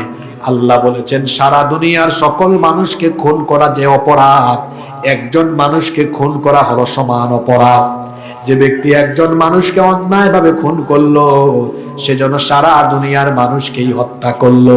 আর যে একজন মানুষের জীবন বাঁচালো, সে যেন সারা দুনিয়ার মানুষের জীবন বাঁচিয়ে দিল। মানুষ খুন করা, এটা যেন এই বাংলাদেশে এখন একটা কমন চিত্র হয়ে গিয়েছে। সাইফুল ইসলাম আলিফ ইসকনের দুষ্কৃতিকারীরা আমার ভাইকে কোর্ট প্রাঙ্গণে দিনের আলোতে কুপিয়ে কুপিয়ে হত্যা করেছে। এই সন্ত্রাসী গোষ্ঠী ইসকনকে রাষ্ট্রীয়ভাবে অবশ্যই নিষিদ্ধ করতে হবে। বৈষম্য বিরোধী ছাত্র আন্দোলনের এক ছাত্রকে গতকাল চট্টগ্রামে নাকি জবাই করা হয়েছে, চট্টগ্রামে জবাই করা হয়েছে। গতকাল আমাদের প্রিয় একটি জামাত, তবলিগ জামাতের ভাইদের উপরে ভোরবেলা ওই যে সাতপন্থী লোকেরা তাদের উপরে সন্ত্রাসী কায়দায় হামলা করে 3 জন ভাইকে নির্মমভাবে হত্যা করেছে। চিন্তা করেছেন? তবলিগের একটা উসুল হলো ইকরামুল মুসলিমিন, মুসলমানকে সম্মান করা, তাকে প্রাধান্য দেওয়া। তবলিগ জামাতকে আমি অত্যন্ত পছন্দ করি। বাংলাদেশের লোকজন এদের ব্যাপারে আমার যতটুকু এই কম বয়সে স্টাডি, এখানে আমার বাপের সমান বহু মানুষ আছেন, আমার বিশ্বাস তারাও আমার সাথে একমত হবেন। বাংলাদেশের 100-তে 90 জন মা বুঝে না জেনে যাচাই বাছাই না করে কথাবার্তা বলে, আল্লাহ ফালাফি করে বেশি, এরকম আছে না? তবলিগ জামাতকে আমি ছোটকাল থেকে পছন্দ করি। এই জন্য পছন্দ করি, আমি ছোটবেলা থেকে দেখেছি তারা তাজকিয়ার কাজ করে, তারা মানুষের ঈমান আমলকে পরিশুদ্ধ করার কাজ করে। অনেক মানুষ নামাজ জানে না, এরা নামাজ শিখিয়ে দিচ্ছে। কোরআন তেলাওয়াত জানে না, কোরআন তেলাওয়াত শিখিয়ে দিচ্ছে। তারা হয়তো রাষ্ট্রীয়ভাবে দিন প্রতিষ্ঠার কাজ করে না, কিন্তু ব্যক্তি সংশোধনের কাজ তারা করে। সেই জন্য দ্বীনের যে কোনো কাজ যারা আঞ্জাম দেয় আমরা তাদেরকে পছন্দ করি, আর রাষ্ট্রীয়ভাবে যারা দ্বীন কায়েমের আন্দোলন করে তাদেরকে আমরা আরো বেশি মহব্বত করি। তো তবলিগ জামাতের ভাইদেরকে আমরা পছন্দ করি, আমরা ভালোবাসি। আমরা চাই তবলিগ জামাত আলেম উলামা দ্বারা পরিচালিত হোক। কারণ তবলিগ জামাতের অনেক জায়গায় দেখা যায় অনেকে বিভিন্ন চিল্লা দিয়ে, কয়েকটা চিল্লা দিয়ে বা কয়েকদিন তবলিগে গিয়ে দেখা যায় যে আলেম উলামার থেকে বেশি জানে, এরকম একটা ভাবসাব দেখায়, আছে না? আপনি 2-3 চিল্লা দিয়ে যদি সব জেনে ফেলেন, তাহলে একজন লোক কামিল পাশ করলো, দাওরায়ে হাদিস পাশ করলো, মাস্টার ডিগ্রি শেষ করলো, পিএইচডি হোল্ডার হলো, জীবনের 20-22 বছর পড়াশোনা করলো, যদি 2-3 চিল্লা দিয়ে সব শেখা যেত, তো 20-22 বছর পড়ালেখা করলো কেন? পড়ালেখা করলেও যে ব্যক্তি ডক্টরেট ডিগ্রি শেষ করবে তারও তো জানার কোনো শেষ। মোট কথা জ্ঞানের এই জগৎটা হলো অসীম। এজন্য আমার কোন এক উস্তাদ একদিন আমাকে বলেছিলেন, রাস্তাঘাটে যদি কোনো কাগজ পাও, সেখানে যদি কোনো লেখা দেখো, ওইটাকেও সংগ্রহ করে তোমার কাছে নিও, কারণ ওখানেও তোমার জন্য কোনো জ্ঞান থাকতে পারে। সুবহানাল্লাহ। শেখার কোনো কি নেই, শেষ নেই। তা আপনি কয়েকদিন চিল্লাই গিয়ে যদি মনে করেন হামসে বড় কোন হে, আমার চেয়ে কে আর বড় আছে, এটা তো তাকাব্বুরি হয়ে যাবে। আল্লাহ বলেছেন আল কিবরিয়া উরিদাই, অহংকার আমার চাদর। যে ব্যক্তি অহংকার করে সেজন্য আমার চাদর নিয়ে টানাটানি করে। এজন্য যে যত বড় জ্ঞানী হয় সে তত বেশি বিনয়ী হয়। মান তাওয়াদা লিল্লাহ রাফাআহুল্লাহ, যে আল্লাহর জন্য বিনয়ী হয় আল্লাহ তার সম্মান বাড়িয়ে দেন। সুবহানাল্লাহ। আমার জ্ঞান যেন আমাকে বিনয়ী বানায়, আমার জ্ঞান যেন আমাকে অহংকারী না করে, আর আমার চোখে আমি যেন বড় না হয়। নিজে যাকে বড় বলে বড় সেই নয়, লোকে যাকে বড় বলে বড় সেই। এজন্য আল্লাহ রাসূল কি সুন্দর দোয়া শিখিয়েছেন, আল্লাহুম্মা জাআল ফি আইনি সাগীরা ওয়াজআল ফি আয়ুনিন নাসি কাবীরা। আল্লাহ আমার চোখে আমাকে ছোট বানাও আর মানুষের চোখে আমাকে বড় বানাও। সুবহানাল্লাহ। নিজের ঢোল নিজে পিটাতে যাবেন না। আমি কেমন, আমার কর্মের মধ্য দিয়ে মানুষ আমাকে যাচাই করবে। তাকাব্বুর, অহংকার কখনো নিজের ভেতরে নিয়ে আসা যাবে না, কারণ অহংকার হলো শয়তানের স্বভাব, অহংকার হলো নমরুদীয় ফেরাউনীয় স্বভাব। তাবলীগ জামাতের যে সমস্যা দেখা দিয়েছে, আমরা তাবলীগ জামাতের শীর্ষস্থানীয় আলেমুল আমাদেরকে অনুরোধ করব, আপনারা বসে এই বিষয়টি সমাধান করুন। কারণ হলো আমরা যারা মুসলমান, আমাদের মধ্যে নিজেরা মারামারি করলে ইসলাম বিরোধীদের ঈদের আনন্দ চলে আসবে, তারা খুশি হবে। আমরা এই খুশি, ইসলাম বিরোধীদের এই আনন্দ দেখতে চাই। তাদের উভয়ের সংঘাত 2017-18 সাল থেকে শুরু হয়েছে। গতকাল আমি ফেসবুকে লিখেছিলাম যে ইজতেমা বন্ধ করে দেওয়াই উত্তম, কারণ বিশৃঙ্খলা, হানাহানি, ঝগড়া, খুন এটা দাওয়াতি প্ল্যাটফর্মের কাজ হতে পারে না। আরে বাপরে বাপ, এত আক্রমণাত্মক ভাষায় মন্তব্য, এত আক্রমণাত্মক ভাষায় কমেন্ট, আমি বড় অবাক হয়ে গেলাম যে বললাম কি আর বুঝলো কি। আমি তো বন্ধ করে দেওয়া উত্তম বলেছি, এটার অনেক কারণ আছে। আপনার দেশ, আমি এটা প্রায় সময় বলি, আমাদের দেশের হুজুররা পলিটিক্যালি এখনো শিশু বাচ্চা, রাজনৈতিক ভাবে এখনো শিশু বাচ্চা। এক ফেরাউন গিয়েছে, মাত্র কয়েক মাস হয়েছে। আপনি নিজে নিজেই যদি এমন এমন কাজ করেন, তাহলে তো দেশ বিদেশি শত্রুদেরকে আপনি দেশের বিরুদ্ধে ষড়যন্ত্র করার জন্য নিজেই আপনি আরো এগিয়ে দিলেন। আমার দেশের স্বাধীনতা, সার্বভৌমত্ব এখন হুমকির সম্মুখীন, কারণ পরাজিত এবং পালিয়ে যাওয়া শক্তি আর তাদের দাদা বাবুরা কিন্তু বসে নাই, একটার পর একটা ষড়যন্ত্র তারা করছে।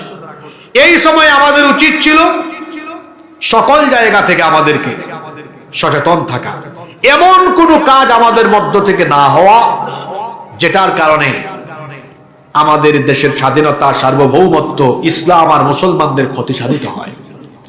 তাবলীগ জামাতের কাজ চলছে, চলুক, আমরা এটা বন্ধ হোক চাই না, কিন্তু ইজতিমা নিয়ে প্রতি বছরই কম বেশ মারামারি হচ্ছে, আপনারা দেখতেছেন না?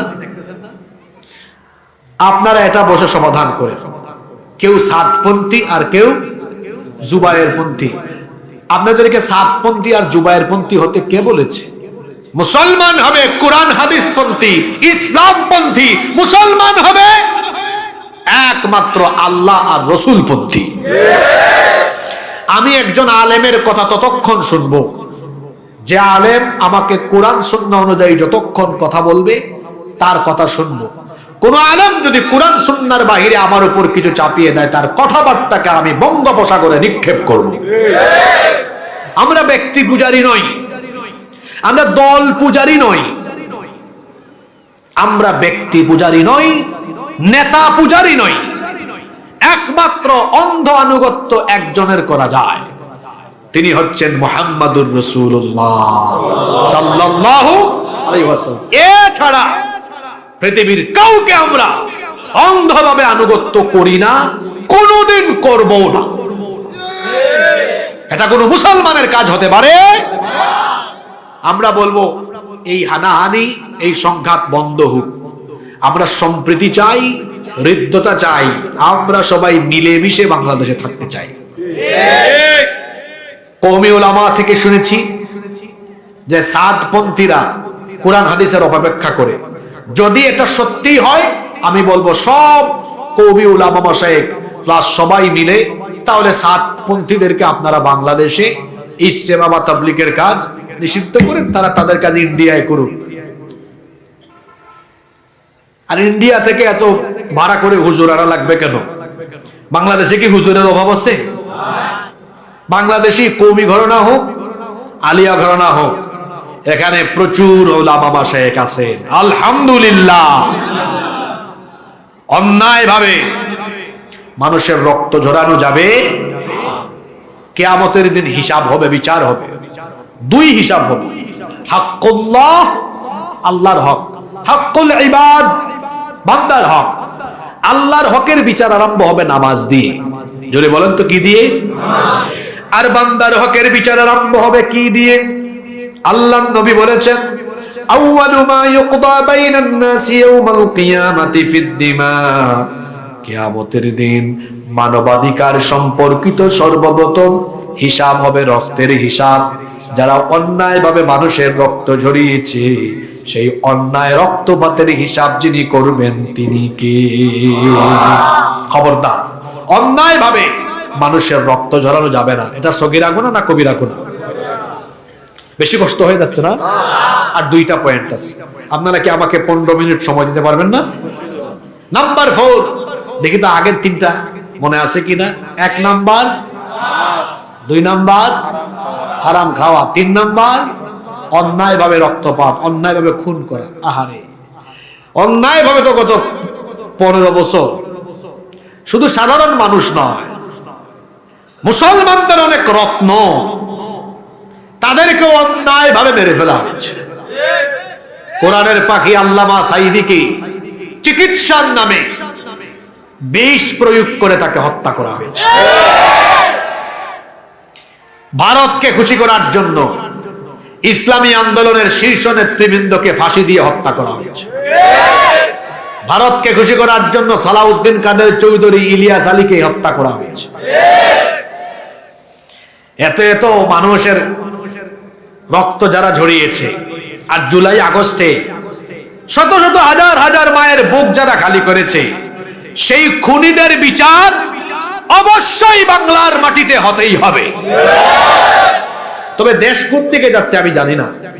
15 বছর দেখলাম আলিমুল আমাদেরকে হাত করা লাগাইয়া কোর্টে তোলা হতো। গতকাল না পরশু দেখলাম খুনি, চোর, ডাকাত, এদেরকে হাত করা ছাড়া তোলা হয়েছে। আর যে হাসি মারলো, দেখেন না আপনারা? হাসি দেখার পরে আমি অবাক। ওখানে কি জামায়া ধরে আছে নাকি? পুলিশও হাসে, এরাও। আপনারা দেখেন নাই মনে? এটা কারা কারা দেখছেন? এটা মাশাআল্লাহ, হাত নামা। প্রশাসনকে সতর্ক করছি, এই দেশের মজলুম মানুষের সাথে তামাশা করবেন না। যাদের হাত নিরপরাধ মানুষের রক্তে রঞ্জিত, আদালতে তোলার সময় শুধু হাতে হাত করা নয়, ডান্ডাবিড়ি লাগাইয়া প্রয়োজনে গরু বাঁধার রশি দিয়া টানা হেঁচড়া করে আদালতে নিয়ে আসবেন। নইলে কালো মানিককে সিলেটের মানুষ যেভাবে ফাটায়া দিয়েছে, ফাটায় দিবে একদম। মানুষকে আপনারা উত্তেজিত হতে বাধ্য করছেন। যে যেমন অপরাধী, যে যেমন কর্ম করেছে তাকে তেমন ফল ভোগ করতে হবে। এত জামাই আদর কিসের? চোরকে চোরের মতো তুলতে হবে। এরা রাষ্ট্রীয় চোর, এরা দেশের সম্পদ চুরি করে লুটপাট করে বাহিরে দেশের সম্পদ পাচার করে দিয়েছে। তো চোরকে জামাই আদরে আদালত চত্বরে তুলেন কেন? চোরকে চোরের মতো তুলবে, খুনিকে খুনির মতো তুলতে হবে। আপনারা কষ্ট পেলেন নাকি? আমি কি অযৌক্তিক কোনো কথা বলেছি? চোরকে তো চোরের মতো আনতে হবে। নাম্বার 4, 4 নাম্বার কবিরা গুনাহ হলো জিনা, ব্যভিচারে লিপ্ত হওয়া। জিনা আজকে আমার সমাজের একটা ভয়াবহ রোগ।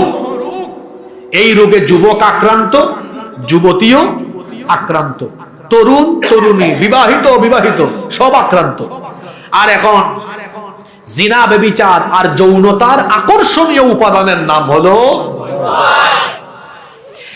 জিনা। ব্যভিচারের রাস্তায় মোবাইল সহজ করে দিয়েছে। চোখের জিনা হয় যখন আমি মোবাইলে গুগল শরীফ, ইউটিউব শরীফে গিয়ে আজে বাজে ভিডিও ওপেন করে দেখা আরম্ভ করি, আমার চোখের জিনা আরম্ভ হয়ে যায়। ও আমার ভাইয়েরা, আমার চোখের কোনো খেয়ানত হলে দুনিয়ার কেউ যদি নাও জানে, চোখের খেয়ানতের খবর যার কাছে আছে তিনি কে? আল্লাহ তাআলা বলছেন, ইয়ালামু খাইনাতাল আয়ুনি ওয়া মা তুখফিস সুদূর। তোমাদের চোখের খেয়ানতের খবর এবং অন্তরের খবরও যার কাছে আছে। গলার আওয়াজ বড় করে বলেন তিনি কে? এখানে আমি আলহামদুলিল্লাহ খুশি হয়েছি। অনেক ছাত্ররা, তরুণরা, যুবকেরা মাহফিলে এসেছে। আমার আদরের ভাইদেরকে আমি বলতে চাই, বিবাহের আগে কোনো হারাম রিলেশনে সম্পৃক্ত হওয়া যাবে না। বিবাহ বহির্ভূত কোনো হারাম রিলেশন করা যাবে না। মেয়েদের পিছনে ঘুরঘুর করা যাবে না। মেয়েদের পিছনে ইতরের মতো বদমাশ লুচ্চা ছেলেদের মতো ঘুরঘুর করা যাবে না। বরং নিজের যৌবনের হেফাজত করতে হবে। নিজের যৌবনকে হেফাজত করতে হবে। অনেক ছেলেদের বয়স 17 বছর, 18 বছর, রাতের বেলা কম ঘুমায়, 2টা 3টা পর্যন্ত মোবাইলে তাহাজ্জুদ পড়ে মেয়েদের পিছনে ঘুর করে। তার মুখের এই যে 2 পাশের গালের মাংস হাড্ডির চিপার ভিতরে ঢুকে গিয়েছে। জীবাণু মুরগির মতো হাঁটে, দেখলে মনে হয় বুড়া মানুষের চেয়ে শক্তি কম। কারণ তার এনার্জি, তার ব্যাটারি ফিউজ, তার যৌবন পাহাড়ের চিপায় চাপায়, খাটের কোনায় কানায় নষ্ট হয়। যৌবন নষ্ট করা যাবে না। তারুণ্য আর যৌবনের শক্তির হেফাজত করতে হবে। আল্লাহর নবী আমার যুবক ভাইদের ব্যাপারে কি কথা বলেছেন শোনেন। আল্লাহর নবী বলেছেন, কত সুন্দর কথা বলেছেন, ইয়া শাবাব, হে যুবকেরা, গদ্দু আবসারকুম, তোমাদের চোখের হেফাজত করো। কেন নবীজি চোখের কথা আগে বললেন? কারণ চক্ষু হলো জিনার মূল দরজা। মানুষ প্রথমে চক্ষু দিয়ে দেখে, এটা হলো হৃদয়ের আয়না। চক্ষু দিয়ে দেখে, তারপরে সেটা অন্তর দিয়ে চিন্তা ভাবনা করে, এরপরে অ্যাকশনে যায়। এজন্য আল্লাহ নবী বলেছেন, ইয়া শাবাব আল ইসলাম, হে ইসলামের যুবকেরা, প্রথমেই তোমরা তোমাদের এই চক্ষুকে নিয়ন্ত্রণ করে ফেলো। কুল্লিল মুমিনিনা ইয়াগুদ্দু মিন আবসারিহিম, নবী মুমিন পুরুষদেরকে বলেন তারা যেন তাদের চক্ষুকে পরনারী থেকে নিম্নগামী করে রাখে। আমার চক্ষুকে আমি একটা নারীর দিকে, একটা মেয়ের দিকে দিব না, কারণ নিষেধ করে দিয়েছেন কে? আল্লাহ। বিয়ের পরে আমার বউয়ের দিকে আমি আমার চক্ষুকে যতবার দিব গুনাহ হবে না, বরং যতবার তাকাবো ততবার আল্লাহ আমলনামায় সওয়াব দিবে। কিন্তু এটা বিবাহের আগে হবে না। প্রেম, ভালোবাসা, রোমান্স, এগুলো বিবাহের আগে হয় না, এটা বিবাহের পরে হয়। বিবাহের আগে যেটা হয় এটা শয়তানি। বিবাহের আগে যেটা হয় এটার নাম হলো। আমার যুবক ভাইদেরকে বলবো, চোখের যদি শুধু হেফাজত করতে পারেন, আপনি জিনা ব্যভিচার থেকে আপনাকে অনেকাংশেই হেফাজত করে ফেলতে পারবেন। আর রাসূল আপনাদের ব্যাপারে কি বলেছেন শোনেন, মাইয়াদমানলি, বুখারীর হাদিস এটা, মাইয়াদমানলি মা বাইনা লাহিয়াইহি ওয়া রিজলাইহি আদমানু লাহুল জান্নাহ। আল্লাহর নবী বলেছেন, যে ব্যক্তি তার দু চোয়ালের মধ্যবর্তী জায়গা অর্থাৎ জিহবা আর দু উরুর মধ্যবর্তী জায়গা অর্থাৎ লজ্জাস্থান, এই দুটো জিনিসের জিম্মাদারি যারা গ্রহণ করবে, কিয়ামতের দিন আমি নবী নিজে তার জন্য জান্নাতের জিম্মাদার হয়ে যাব। যুবক ভাইরা, আপনাদের জন্য জান্নাতের জিম্মাদারি গ্রহণ করবেন মুহাম্মদুর রাসূলুল্লাহ সাল্লাল্লাহু আলাইহি ওয়াসাল্লাম। আপনাদের চরিত্র বানাতে হবে ইউসুফ আলাইহিস সালামের মতো, যাকে রব্বুল আলামিন এই দুনিয়ার অর্ধেক সৌন্দর্য দান করেছিলেন। এত সুন্দর সুপুরুষ ছিলেন, যাকে দেখে মিশরের সেই যুগের সুন্দরী রূপসী নারীরা তার চেহারার দিকে তাকিয়ে রূপে মুগ্ধ হয়ে পাগল পাড়া হয়ে ফল কাটতে গিয়ে নিজেদের আঙ্গুল কেটে ফেলেছে, তারা টেরও পায় নাই। আল্লাহু আকবার। যেই ঘরে তিনি লালিত পালিত হয়েছেন, সেই ঘরের দুষ্ট নারী জুলাইখা প্রতিদিন তার চোখের সামনে ইউসুফ আলাইহিস সালামকে দেখতে দেখতে পাগল পাড়া হয়ে একদিন তার দাসীর মাধ্যমে তার বেডরুমে তার খাস কামরায় নিয়ে আসলো। 7টা দরজা ছিল, সবগুলো দরজা তালা লাগিয়ে লক করে দিল, বন্ধ করে দিল। এরপরে বলল, ইউসুফ আসো, আমার কাছে এসে আমার মনোবাসনা পূরণ করো। ইউসুফ আলাইহিস সালাম তিনি ওই মুহূর্তে আল্লাহ তাআলাকে ভয় করলেন। আল্লাহকে ভয় করে এই নারীর কুপ্রস্তাব তিনি প্রত্যাখ্যান করে দিয়ে আল্লাহর উপর ভরসা করে আল্লাহর নাম নিয়ে তালাবদ্ধ দরজার দিকে তিনি যখন দৌড় মারলেন, আল্লাহ তাআলা খুশি হয়ে গিয়ে লক করা তালাবদ্ধ থাকা 7টি দরজা, সবগুলো দরজা তার কুদরতি চাবি দিয়ে খুলে দিলে। আমার তরুণ যুবক ছাত্র ভাইদের চরিত্র হওয়া দরকার এমন, যারা কলেজে পড়াশোনা করো, ইউনিভার্সিটিতে পড়াশোনা করো, শোনো, যদি এই ছাত্র বয়সে তুমি কোনো মেয়ের পিছনে ঘুরঘুর করো, তোমার কেরিয়ার নষ্ট হয়ে যাবে, তোমার জীবন ধ্বংস হয়ে যাবে। মেয়েদের পিছনে ঘুরঘুর করো না, বরং আজান হলে নামাজে যাও, চরিত্র ঠিক করো আর মনোযোগ দিয়ে পড়াশোনা করে নিজের কেরিয়ার বিল্ড আপ করো। যদি তোমার চরিত্র ভালো হয়, যদি তোমার কেরিয়ার সুন্দর হয়, তুমি মেয়েদের পিছনে ঘোরা লাগবে না। দেখবা হাজার হাজার সুন্দরী মেয়ের বাপ তোমার কাছে মেয়ে বিয়ে দেওয়ার জন্য তোমার পিছনে ঘুরঘুর ঘুরঘুর করবে। তো যুবক ভাইরা বলেন, আপনারা ঘুরবেন না ঘুরাবেন? আওয়াজ তো হইল না, কে রে, এখানে কি প্রেম প্রীতি বেশি চলে নাকি? হ্যাঁ, ঘুরবে না ঘুরাবে? ছাত্রদেরকে বললাম, যুবকদেরকে বললাম, খবরদার আমার ভাই, খবরদার। বিবাহের সময় হয়ে গেলে বিবাহ হবে ইনশাআল্লাহ, কিন্তু হারামে যাওয়া যাবে না। জীবন নষ্ট করে দিও না। আর কষ্ট দিব না আপনাদেরকে। কথায় আছে, শেষ ভালো যার। 5 নম্বর পয়েন্টটা খুবই চমৎকার এবং অতি প্রয়োজনীয়, আর আমাদের সমাজের সাথে মিলে এমন একটা কথা। 5 নম্বর মারাত্মক আর একটি কবিরা গুনাহ হলো মানুষের হক নষ্ট করা। মানুষের কি নষ্ট করা? আমরা প্রতিনিয়ত মানুষের হক নষ্ট করছি, কিন্তু আমাদের মনে কোনো লজ্জা নাই, এজন্য আমাদের কোনো খারাপও লাগে না। মানুষের হক অন্যায় ভাবে নষ্ট করলে, এরপরে আল্লাহর কাছে তওবা করলে, আল্লাহ কিন্তু এই তওবা কবুল করেন না ততক্ষণ যার হক নষ্ট করেছেন সে আপনাকে যদি ক্ষমা না করে কিংবা তার হক তাকে যদি ফিরিয়ে না দেন, আল্লাহ আপনাকে ক্ষমা করবেন? কিভাবে হক নষ্ট হচ্ছে আমার দিকে তাকান।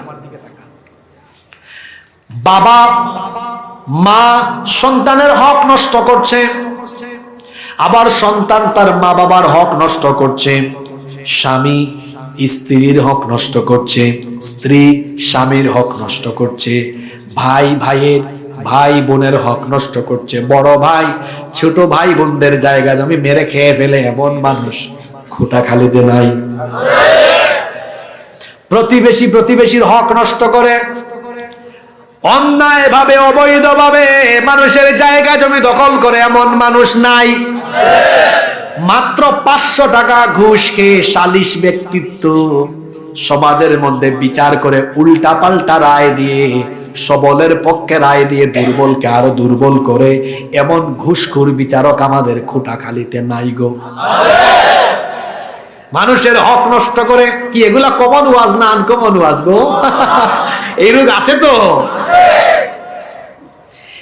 এক প্যাকেট বেনসন দিলে বিচারের রায় উল্টায় দেয়। আমি এই রকমও পেয়েছি। আমি একবার আমার গ্রামের বাড়িতে আর কি ওইদিকে দেখলাম এক লোককে বিচারের আগে বেনসন দিচ্ছে, বেনসন। তা আমি তো দেখলাম বেনসন সিগারেট আছে না, তো বললাম এ ওনার কাছে বেনসন দেয় কেন? আর কিছু লাগবে না, এক প্যাকেট বেনসন পাইছে, আজকে বিচারে রায় উল্টাই দিবে সে। সত্যি দেখলাম তাই হয়েছে, কারণ সে এলাকার মাতবর, তার উপরে কেউ কথা অন্যায় ভাবে বিচার করে, মানুষের হক নষ্ট করে, মিথ্যা মামলা দিয়ে মানুষকে জেল খাটায় বছরের পর বছর। আমাদের ভাইয়েরা এলাকায় আসতে পারে নাই, মায়ের জানাজায় আসতে পারে নাই, বাপের জানাজায় আসতে পারে নাই, এলাকার সাথে যোগাযোগ রাখতে পারে নাই। এমন হয়েছে কি হয় নাই? অন্যায় ভাবে মানুষের হক নষ্ট করা এটা মারাত্মক কবিরা গুনাহ। কিয়ামতের ময়দানে দুই রকমের বিচার হবে, হাক্কুল্লাহ, হাক্কুল ইবাদ, আল্লাহর হক, বান্দার হক।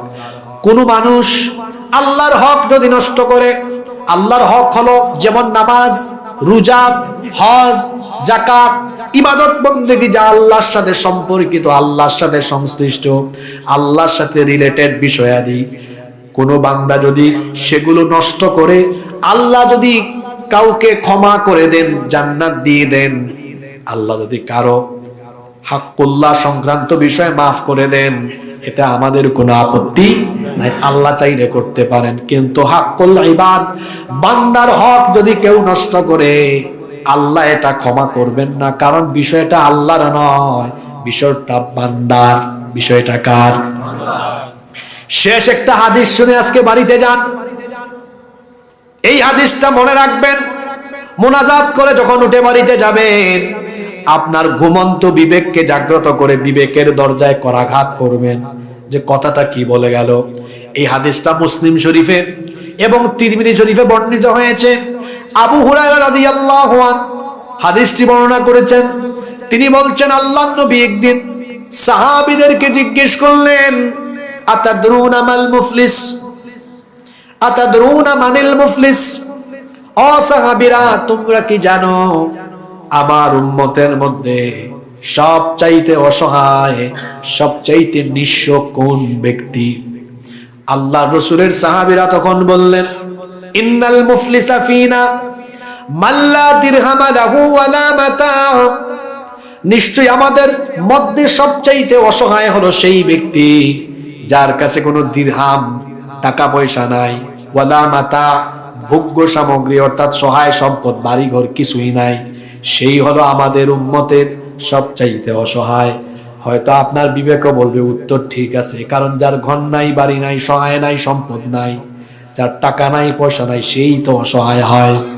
সাহাবীরা যখন এই কথা বললেন, আল্লাহর নবী বললেন না, উত্তর সঠিক হয়নি।